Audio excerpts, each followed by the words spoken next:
చంద్రబాబు గారు అనేక సార్లు ప్రెస్ కాన్ఫరెన్స్లో వాళ్ళు కూర్చొని మాట్లాడుతుంటే ఎమ్మెల్యేలు ఊరుకున్నారు చాలా సార్లు. కేసీఆర్ గారు కూర్చొని మాట్లాడుకున్నారు. దీని ఎందుకు రాద్దాన్ని నాకు అర్థం కాదు. రెండో విషయం ఏంటంటే వారు అన్నారు జూపుడి గారు మీరు బయటకు వచ్చే అసెంబ్లీలోంచని. జూపుడనా నాకంటే మీకు ఇంకా అసెంబ్లీ బాగా తెలుసు. చంద్రబాబు గారు ప్రతిపక్ష నేతగా ఉన్నప్పుడు అనేక సార్లు అసెంబ్లీ వాకౌట్ చేసి వచ్చి మాకు అసెంబ్లీ పెట్టే సందర్భాలు చాలా ఉన్నాయి. ఒక ప్రతిపక్ష పార్టీగా అసెంబ్లీలో మా గొంతు నొక్కే ప్రయత్నం చేసినప్పుడు మా యొక్క వాణి బాణి వినిపించాలంటే అనేక రాజకీయ వ్యూహాలు ఉంటాయి. ఆ వ్యూహాలు మేము పాటిస్తాం. వాళ్ళు తప్పట్టాల్సింది మీ వాదన మీరు చెప్పాల్సిందే. కానీ ఒక్క నిమిషం, విశ్వరూప్ గారు ఉన్నారు, మాజీ మంత్రి గారు. వారు మాట్లాడడానికి ముందుగా శివశంకర్ గారు బెంగళూరు నుంచి లైన్ లో ఉన్నారు. శివశంకర్ గారు నమస్కారం, మాట్లాడండి. నమస్తే సార్, కేసీ గారు ఉగాది శుభాకాంక్షలు అండి. Thank you, same to you. చెప్పండి సార్. ఒక్క నిమిషం సార్, అంటే నేను చాలా పద్ధతిగా మాట్లాడతాను. నిజంగా నిన్న గడిచిన నెల రోజుల నుంచి నేను చూస్తా ఉన్నాను సార్ ఆ తెలంగాణ అసెంబ్లీ, ఆంధ్రప్రదేశ్ శాసనసభ సమావేశాలు చూస్తా ఉంటే నాకు క్లియర్ గా ఒకటి అర్థమవుతుంది సార్. ఎందుకంటే మనము ప్రజాస్వామ్యంలో కొంచెం దిగజారుతున్న మన విలువలని క్లియర్ గా తెలుస్తా ఉంది. ఇక్కడైతేనేమి అక్కడైతేనేమి. కానీ ఇలా జరిగినటువంటి ఆంధ్రప్రదేశ్ శాసనసభలో కానీ తెలంగాణలో కేసీఆర్ గారు వాళ్ళ కొడుకు చేతనే నిలబెట్టించేసి మంత్రి చేత క్షమాపణ చెప్పడంలో కొంచెం శాసనసభ విలువను మనం కాపాడుకోగలిగాం. అదేవిధంగా ఆంధ్రప్రదేశ్ లో చూసుకుంటే బోండా ఉమామహేశ్వరరావు గారు ఎమ్మెల్యే గారు కొంచెం మాట్లాడినారు. తర్వాత వీళ్ళు ప్రతిపక్షాలు కూడా అలానే బిహేవ్ చేస్తున్నారు. సభానాయకుడు గాని శాసనసభ స్పీకర్ గాని కొంచెం చొరవ తీసుకుని ఇద్దరి చేత ఆ కార్యక్రమం ముగించేసి తర్వాత అడుగు పెట్టేసింటే సమావేశాలు బాగుండేది. ఇంకొకటి సార్, నాకు తెలియదు, మీరు చెప్పాలి శ్రీనివాసరావు గారు. ఎలా అంటే తెలంగాణ శాసనసభ మధ్య ఉదయం నుంచి సాయంత్రం వరకు 4 రోజులు పొడిగిచ్చేస్తున్నారు. ఇక్కడ ఎందుకో మరి నాకు తెలియదు. అంటే ఏమన్నా ఇంతవరకే జరగాలని మన శాసనసభలో రాజ్యాంగం ప్రకారం ఆంధ్రప్రదేశ్ శాసనసభ 2 వరకే జరగాలి, 10 రోజులే జరగాలని ఉందో లేదో నాకు తెలియదు. అక్కడేమో తెలంగాణ శాసనసభ రాత్రి వరకు జరుగుతూ ఉంటాయి, ఇక్కడేమో మధ్యాహ్నం వరకు తీస్తారు, ఇక్కడేమో సమయం లేదు అంటారు. సార్, ప్రజా సమస్యల కంటే సమయం ఏది ముఖ్యం కాదు. శివశంకర్ గారు మీరు బాగా మాట్లాడారు. శివశంకర్ గారు మీరు చెప్పింది వాస్తవం. నేను మొన్న ఇక్కడ బోండా ఉమామహేశ్వర గారు వచ్చినప్పుడు నేను పొరపాటు చేశాను, అట్లా మాట్లాడాల్సింది కాదు అని ఆయన అపాలజీ కూడా చెప్పారు. అయితే దురదృష్టవశాత్తు అదే పాయింట్ స్పీకర్ గారు అక్కడ వాళ్ళతో చెప్పించుంటే చాలా గౌరవంగా ఉండేది. దురదృష్టవశాత్తు నేను నిన్న కూడా చెప్పాను, స్పీకర్ గారు మామూలుగా చాలా సీనియర్ నేత, కానీ ఎవరైనా పోడియంలోకి వెళ్ళినప్పుడు అసెంబ్లీ వాయిదా వేస్తారు, కానీ అధికార పార్టీకి ఇచ్చి అపోజిషన్ తిడుతుంటే అలవ చేసే కార్యక్రమం ఇంతకుముందు ఎప్పుడు అట్లా జరిగేది కాదు. దురదృష్టవశాత్తు ఇప్పుడు అట్లా జరుగుతుంది. ఆ వైఖరి మారితే బాగుంటుంది. స్పీకర్ గారు కూడా ఎవరు అభ్యంతరంగా మాట్లాడినా వారు చర్య తీసుకునే పద్ధతి ఉండాలి తప్ప ఒకరు తిడుతుంటే టీడీపీ వాళ్ళ మైకుల్లో తిడుతుంటే వీళ్ళు మైకులు లేకుండా తిడుతున్నామని వాళ్ళే చెబుతున్నారు. ఓకే, ఆ పరిస్థితి ఉండకూడదు. విశ్వరూప్ గారు మాజీ మంత్రి వర్యులు. విశ్వరూప్ గారు నమస్కారం, మాట్లాడండి. Sir, good morning sir. Sir, Kommineni గారికి, అదేవిధంగా పెద్దల విజ్ఞుల నాగేశ్వరరావు గారికి, అందరికీ చెప్పండి, అదేవిధంగా శ్రీధర్ గారికి, అదే మా సోదరుడు సార్, అదేవిధంగా రాష్ట్ర ప్రధాని కూడా ఎంపీ తరఫున శుభాకాంక్షలు తెలియజేస్తున్నాను. సార్, ముఖ్యంగా గత కొంతకాలంగా మనం చూస్తున్నప్పుడు మీరు సీనియర్ జర్నలిస్ట్, దాదాపు 30 సంవత్సరాల పైగా సుదీర్ఘ అనుభవం ఉన్న జర్నలిస్ట్ మీరు కూడా ప్రత్యక్షంగా రాజకీయాలు చేస్తున్నారు, జరుగుతున్న తీర్లు చెప్తున్నారు. కానీ ప్రత్యక్షంగా స్పీకర్ అన్న వ్యక్తి హౌస్ కస్టోడిగా ఉండి హౌస్ లో ఏదైనా ఉద్రేకాలు తలెత్తినప్పుడు దాన్ని ఏ విధంగా మనం శాంతింపజేయాలన్నది అవసరమైతే మైక్ కట్టేసి మొత్తం హౌస్ ని ఒక ఆటలు వచ్చిన తర్వాత మైక్ ఇవ్వాలి తప్ప ఎవరైనా మన రాజకీయ అపరిపక్షత ఏదైనా హౌస్ డిస్టర్బ్ అయ్యేలా మాట్లాడుతుంటే వాళ్ళకి మైక్ కట్ చేయాలి. అవసరమైతే ఈ యొక్క సమస్యలను పరిశీలన చేయాలి తప్ప ఆయన స్వయంగా ఇప్పుడు ఎవరైనా ఏదన్నా ఒక అపోజిషన్ గారు మాట్లాడినప్పుడు ఏదైనా మంత్రి చేస్తే ఆ మంత్రి కన్సెంట్ మంత్రి అయితే ఆయనకి ఇచ్చిన అవసరం లేదని సంబంధం లేని సబ్జెక్టు సంబంధం లేని ఉదాహరణలు నిన్న కూడా చూస్తున్నాం సబ్జెక్ట్ మీద. ఫైనాన్స్ లో జగన్మోహన్ రెడ్డి గారు మాట్లాడుతూ ఉమామహేశ్వర గారు చెప్తారు, అదే అత్యజనాలు చెప్తారు. ఫైనాన్స్ మంత్రి తనకు అర్థం తప్ప అదే సమయంలో బొండా ఉమామహేశ్వర గారు ఇచ్చినా కూడా ఆయన కూడా మైకున్నాం. ఇది కేవలం హౌస్ లో ఉద్రేకాలు రెచ్చగొట్టినాక శ్వాస స్పీకర్ గారి కారణం అవుతున్నామని చెప్తున్నాం. అదే కాకుండా జగన్ గారు 3 గంటల ఉపన్యాసం కరెక్ట్ దాంట్లో స్పీకర్ గారి కారణం అవుతున్నారు.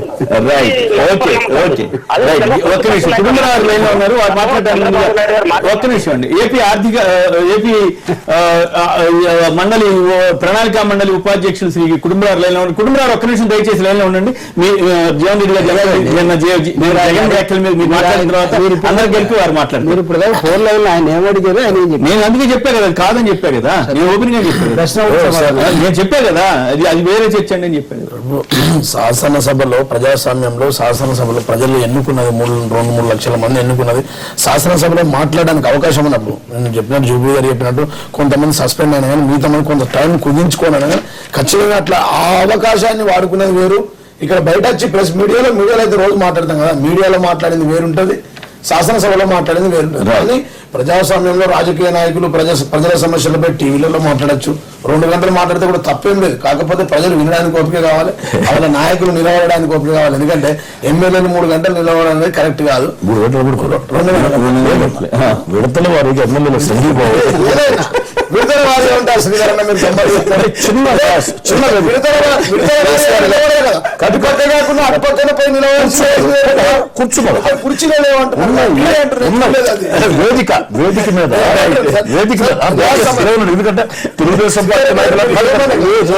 పార్టీ నాయకులు అంటే వారికి తప్పదు వాళ్ళకి. దయచేసి మేము మనవి చేసేటంటే వాస్తవం వ్యక్తిగా చెప్తున్నా సరైన సమయంలో స్పందించడం లేదు సార్. రాజధాని నగరం మొత్తం ఇప్పుడు దాని మీద వెళ్ళి పెడతారు. రైతు రుణాలు అప్పుడు ఇవ్వలేనప్పుడు అప్పుడు మాట్లాడరు, ఇప్పుడు మాట్లాడతారు ఇంత లేట్ గా. అంటే సమయానుకూలంగా జగన్ గారు స్పందిస్తలేరని మా అభిప్రాయం. నాకు అర్థమైంది అంటే జగన్ గారు గంట కుదిస్తే గంట అసెంబ్లీలో మాట్లాడి మిగతా గంటన్నర లోటస్ పాల్లో బాగుండేది. 2.5 గంటలు మాట్లాడాలి కదా అంటే టైం ఈ పాయింట్ 2.5 గంటలు బయట మాట్లాడే బదులు 10 నిమిషాలు అసెంబ్లీలో మాట్లాడింది అసైనా జనరల్ ఏం చేయాలంటే స్పీకర్ ని నాకు ఎంత టైం ఇస్తారు చెప్పండి అని అడిగి అది అంతవరకు పర్మిట్ చేయగలిగితే గతంలో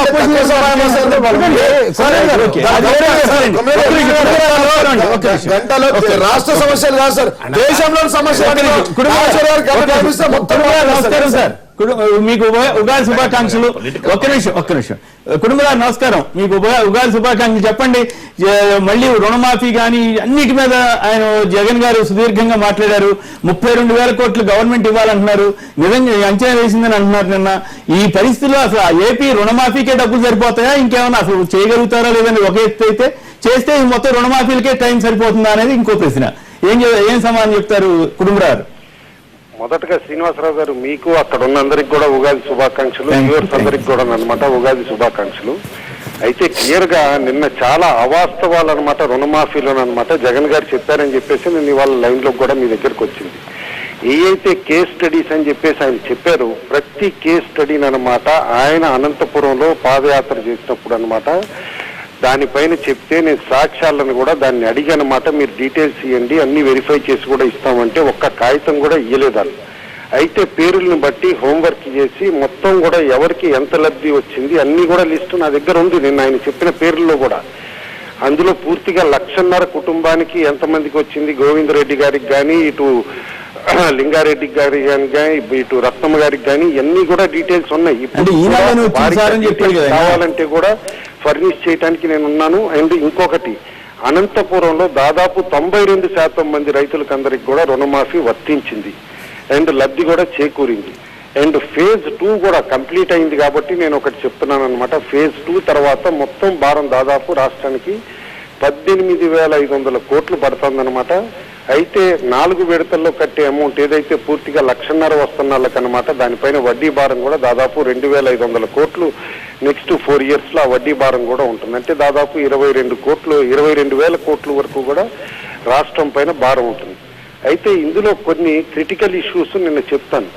రైతులు రుణాల డిస్బర్స్మెంట్ కేవలం 13,000 కోట్లయిందని చెప్పేసి అని ఇన్ని లెక్కలు చెప్పి ఆయన అంత తప్పుడు లెక్క చెప్పడం తప్పండి. ఎందుకంటే 56,000 కోట్లు అనమాట బ్యాంక్స్ టార్గెట్ ఖరీఫ్ కి రబీకి అయితే కనుక 28,000 కోట్లు డిస్బర్స్మెంట్ అయినట్టు 28/2/2015 కానీ బ్యాంకు లెక్క ఆయన దగ్గర ఉంది, కావాలని చెప్పలేదు ఆయన. అండ్ ఆ 28,000 కోట్లు కనమాట మీరు ప్రభుత్వం ఇచ్చిన 4,600 కోట్లు కూడా కలిపితే దాదాపు 35,000 కోట్ల వరకు అనమాట రైతులకి రుణాలు అందినయి. ప్లస్ అనమాట దాదాపు 65%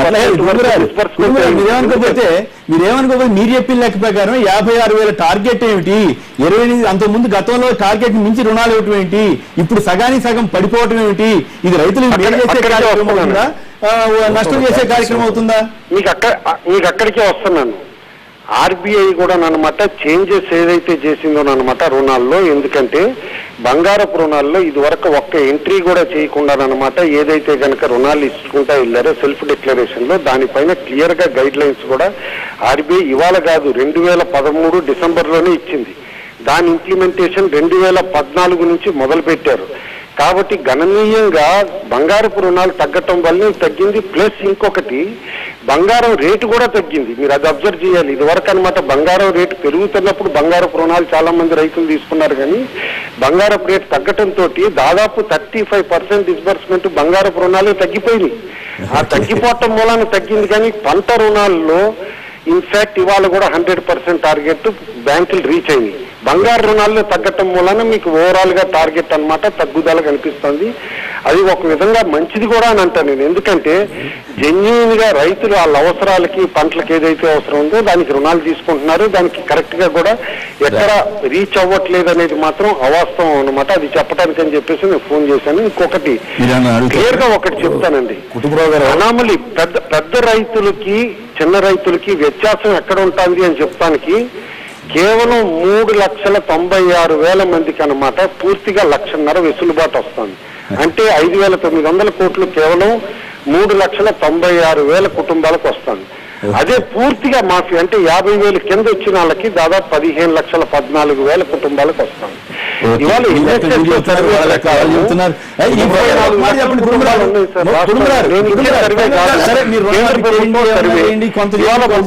లక్షల కుటుంబాలకి లబ్ధి చేకూరుతుంది. ఓకే లబ్ధి చేకూరుతుంది. మీరు ఆర్థికవేత్త, బిజినెస్ అనలిస్ట్ కదా, ప్రముఖ బిజినెస్ అనలిస్ట్, మీకు అన్ని విషయాలు కూలంకషంగా తెలుసు. నిన్న కేబినెట్ లో 32,000 కోట్లు అచ్చంగా ఈ రుణమాఫీలకి రకరకాల రుణమాఫీలకు ఖర్చు పెట్టాలి అంచనా వేశారు. నిజంగానే 32,000 కోట్లు కనుక ఏపీ కనుక ఖర్చు పెట్టగలుగుతుందా? ఖర్చు పెడితే ఇక రాష్ట్రంలో ఇంక వేరే కార్యక్రమాలు ఉండవా? ఇటువంటి వాటిని మీలాంటి వాళ్ళు సమర్థిస్తారా? ఒక్కటండి, సమర్థిస్తావా లేదా అనేది పక్కన పెడితే ఇచ్చిన హామీలు నిలబెట్టుకోవటం అనేది అనమాట ఏ రాజకీయ పార్టీకైనా కూడా అది మస్ట్ అండ్ షుడ్ అవుతుంది క్రెడిబిలిటీకి. హామీలు ఇచ్చాను కరెక్ట్ గా చెప్తున్నాను. ఈ 32,000 కోట్ల వరకు దాదాపు రుణాలు కానీ కానీ రైతు రుణమాఫీ కానీ వీటన్నిటికీ ఖర్చు కూడా డెవలప్మెంట్ కి చేయగలిగే ప్రణాళిక మాకు ఖచ్చితంగా ఉంది. సంపాదించగలుగుతుంది రాష్ట్రం, సంపాదించే ఈ స్కీమ్. ముఖ్యమంత్రి గారేమో మా కేంద్ర తప్ప లాభం లేదనేమో ఇందాక మీరు కొన్ని లెక్కలు చెప్పారు. సరే మీ లెక్కలు కరెక్టా మా లెక్కలు కరెక్టా అంటే 2 నిమిషాలు కాదు, కానీ కొన్ని గ్రామాలకు మనం వెళితే ఎవరి లెక్కలు కరెక్టో మనకే తెలుస్తుంది. అయితే మీరు మళ్ళీ కొనసాగింపుగా క్రెడిబిలిటీ అన్నారు. కుటుంబరావు గారు, తెలుగుదేశం పార్టీ మేనిఫెస్టో మీ దగ్గర ఉంటే ఓకే, లేదనుకుంటే ఒక 2 గంటల్లో నేను స్వయంగా మీ ఇంటికి వచ్చి మేనిఫెస్టో అందజేస్తా. ఎన్నికల వేళ ఓట్ల కోసం చంద్రబాబు గారి దగ్గర నుంచి ప్రతి ఒక్కరు కూడా చెప్పిన మాట ఏమిటంటే తెలుగుదేశం పార్టీ నాయకులు మొత్తం రుణాలు రద్దు చేస్తామని చెప్పని, అటు మన డాక్రా, రెండోది బ్యాంక్ రుణాలు, 2 రుణాలు కూడా 1,02,000 కోట్లు. ఎన్నికల కమిషన్ ఆశ్చర్యం వ్యక్తం చేసి ఎలా సాధ్యమని మిమ్మల్ని ప్రశ్నిస్తే రాతపూర్వకంగా చంద్రబాబు గారు రాతపూర్వకంగా నాకు అన్ని తెలుసు, ఎలా చేయాలో తెలుసు అని ఎన్నికల కమిషన్కే హామీ పత్రం ఇచ్చి ఉన్నారు. కుటుంబరావు గారు. శ్రీధర్ రెడ్డి గారు, మీకు ఒక్కటి చెప్తాను వినండి. ఫస్ట్ చెప్పండి శ్రీధర్ రెడ్డి గారు, ఒక్కటే చెప్తాను మీకు, అంతిమంగా ఒకటి చెప్తాను. చెప్పండి.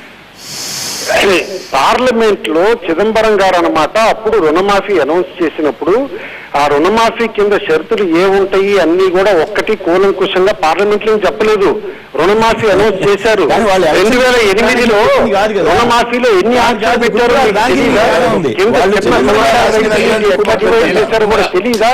అంటే ఇప్పుడు హామీకి ప్రతి హామీ ఇంప్లిమెంటేషన్ కి ఒక ప్రణాళిక ఉంటుంది, నిర్దిష్టంగా కండిషన్స్ ఉంటాయి.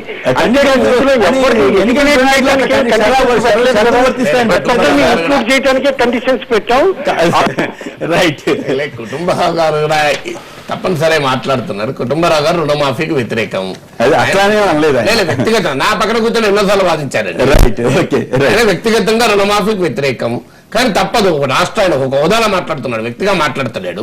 మీరు అందుకే ఆయన అడిగితే అది పక్కకు పెట్టండి అన్నారు. మంచిది, ఆ మేరకు ఆయన నిజాయితీని మనం అభినందించారు.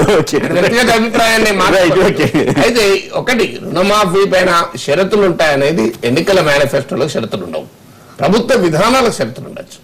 మేనిఫెస్టోలో షరతులని చెప్పలేదు. నాకు ఇప్పటికి గుర్తు ఈ ప్రభుత్వం వచ్చిన వెంటనే మనమే ఇదే ప్రోగ్రాం కుటుంబరావు ఫోన్ లైన్ లో ఉన్నారు. అప్పుడు కుటుంబరావు చెప్పారు అన్ని రకాల రుణాలు మాఫీ చేస్తారు, మీరు చూడండి మా దగ్గర ప్రణాళిక ఉంది అంటే నేను ఆ ప్రణాళిక ఏం చెప్పండి అని అన్నాను. అందువల్ల ఆ షరతులు ఉంటాయని ముందు చెప్పలేదు. ఇప్పుడు కూడా కుటుంబరావు గారు చెప్తున్నారు షరతులతో అమలు చేశామని. తెలుగుదేశం పార్టీ నాయకులు షరతులతో అమలు చేశామని చెప్పడం లేదు. ఇప్పుడు అడగండి షరతులతో అమలు చేశామని అంటారు. ఏ షరతులు లేకుండా సంపూర్ణంగా మా బోటాల బాధ ఏంటంటే ఏపీకి 32,000 కోట్లు అచ్చంగా ఈ రకంగా పంపిణీ చేస్తే ఏపీ ఏమైపోతుంది? మరి సంస్కరణవాదిగా చెప్పుకున్న చంద్రబాబు నాయుడు గారు ఇంకెక్కడ డబ్బులు ఎక్కడి నుంచి చేస్తారు? అదొక పాయింట్. కుటుంబరావు గారు ఎకడమిక్ పర్సన్ కనుక షరతులతో అమలు చేశామంటున్నారు. రూపడి గారు షరతులు లేకుండా అమలు చేశారు, రాజకీయ నాయకుడు కాబట్టి. తెలంగాణలో కాంగ్రెస్ కు నాయకుడు లేడు, టీడీపీకి కేడర్ లేదు, బీజేపీకి ఓట్లు లేవన్న మంత్రి హరీష్ రావు గారి వ్యాఖ్యలను సమర్థిస్తారా అంటే 23% మంది మాత్రం అవునన్నారు, 77% మంది కాదన్నారు. ఇప్పుడు చిన్న విరామం తర్వాత లైవ్ షో కొనసాగుతుంది.